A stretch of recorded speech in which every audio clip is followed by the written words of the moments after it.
कही थी कि नवरात्रे एकम से प्रारंभ नहीं होते, अरे अमावस्या की रात्रि से प्रारंभ हो जाते, इसलिए उसको कहते हैं नवरात्रे। क्योंकि नवमी के दिन माता जी का विसर्जन हो जाता है, जवारों का विसर्जन हो जाता है, व्रत करने वाले कन्या पूजन भोजन भंडारा कराकर विराम दे देते। तो नवमी की रात्रि उसमें नहीं जुड़ा पाती, उसमें रात्रि अगर जुड़ती है तो ये अमावस्या की रात्रि से जुड़ना प्रारंभ होता है, तब जाकर वो नवरात्रि पूर्ण हो पाती।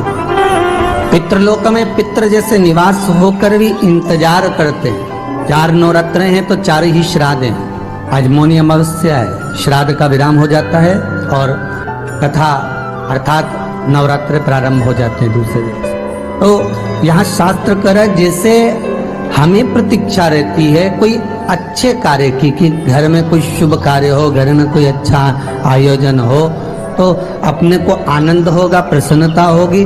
उसी तरह हमारे जो पूर्वज चले गए, जो पूर्वज चाहे वो अधोगति में गए हों, चाहे वो देवगति में गए हों, चाहे वो पितृलोक में निवास कर रहे हों, तो जितने भी पितृलोक में निवास करने वाले पूर्वज होते हैं वो भी ये विचार करते हैं कि हमारे घर के वंश द्वारा, हमारे वंशजों द्वारा कोई ऐसा सत्कर्म हो जिससे हमारे जीवन की वितृप्ति हो और हमें आनंद की अनुभूति हो। और ध्यान दीजिएगा महाराज, आपको चैत्री नवरात्रि का स्मरण होगा, आपको शरदी नवरात्रि का स्मरण होगा, पर जो आषाढ़ में और माघ में जो नवरात्रे पढ़ते हैं इसका एक आनंद ही दूसरा रहता है।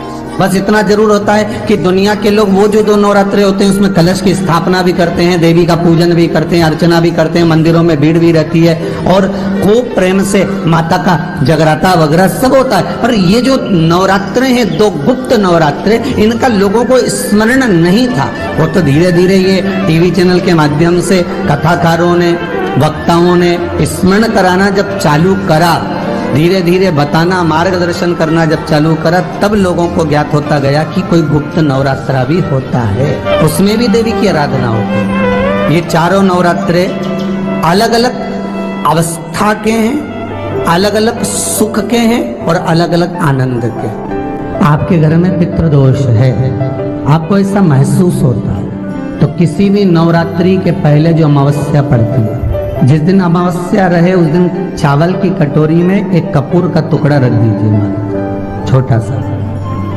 और कपूर का टुकड़ा रखकर उस कपूर को दरवाजे के बाहर कटोरी में ही, चावल रखी हुई कटोरी में ही उसको पितरों का स्मरण कर कर जला दीजिए।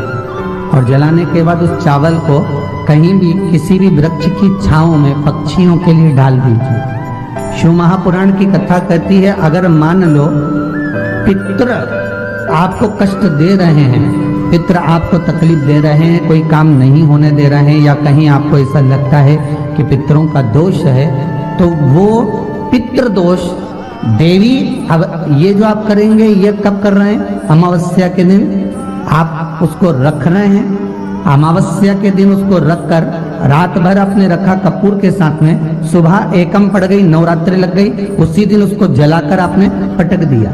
अर्थात उससे देवी और पितृ इन दोनों का आशीर्वाद जो प्राप्त होता है, तो घर में से पितृदोष समाप्त होकर लक्ष्मी की वृद्धि प्रारंभ हो जाती है, कार्य में सिद्धता आ जाती है। और नवरात्रि में भी देवी की आराधना का एक स्मरण का सुख है महाराज।